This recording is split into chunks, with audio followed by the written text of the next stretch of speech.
Ako yung tipo ng babae na walang pakialam sa alikabok sa sahig basta makaupo lang. Ako yung babaeng walang pakialam sa hadlang basta mapasakin ka lang. Ako yung tipo ng babae na hindi sinusundan ng tingin. O nililingon man lang, pero sige, ako na lang rin yung babae na okay lang na mangawit basta matitigan ka lang. Hindi ako yung pang-angas sa tropa.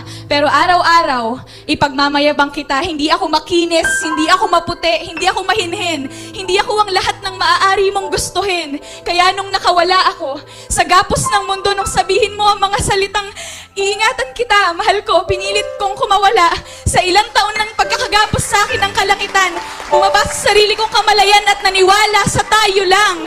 Nilamig ka.